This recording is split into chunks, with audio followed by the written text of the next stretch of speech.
রাঁধুনি বাংলাদেশের ঐতিহ্যবাহী রান্না।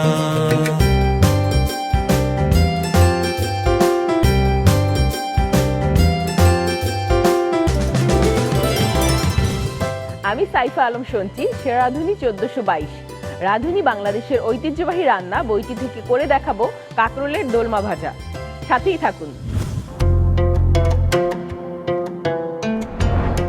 কাঁকরোলের দোলমা ভাজা রাঁধতে প্রয়োজনীয় উপকরণ: কাঁকরোল 6টি, কোরানো নারিকেল 1 কাপের 4 ভাগের 3 ভাগ, পোস্তদানা 1.5 চা চামচ, পেঁয়াজ কুচি 2 টেবিল চামচ, বিলেতি ধনেপাতা কুচি 2 টেবিল চামচ, ময়দা 3 টেবিল চামচ, ডিম 1টি, তেল ভাজার জন্য 1.5 কাপ, বিস্কুটের গুঁড়া 1 কাপ, আদা বাটা আধা চা চামচ, কাঁচামরিচ 3 থেকে 4টি, লবণ স্বাদ মতো। কাঁকরোলের দোলমা ভাজা রান্না শুরুতে পুর তৈরি করে নিতে পারেন। সেজন্য চুলায় একটি প্যানে 2 টেবিল চামচ তেল দিয়ে তাতে 2 টেবিল চামচ পেঁয়াজ কুচি দিয়ে ভাজতে হবে।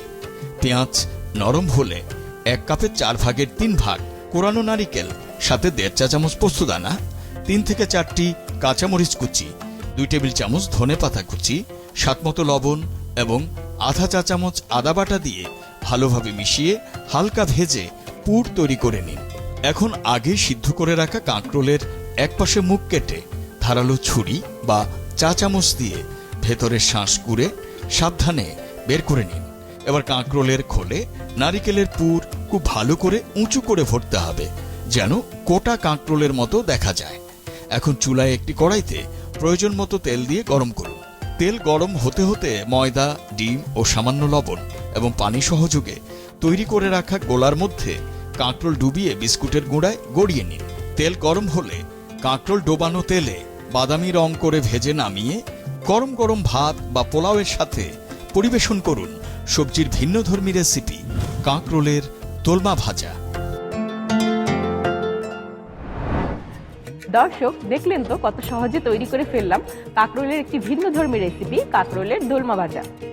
আশা করি এই মজাদার রেসিপিটি আপনাদের ভালো লেগেছে, আর ভালো লাগলে অবশ্যই বাসায় ট্রাই করবেন। সাথে থাকার জন্য ধন্যবাদ। রাঁধুনি বাংলাদেশের ঐতিহ্যবাহী রান্না।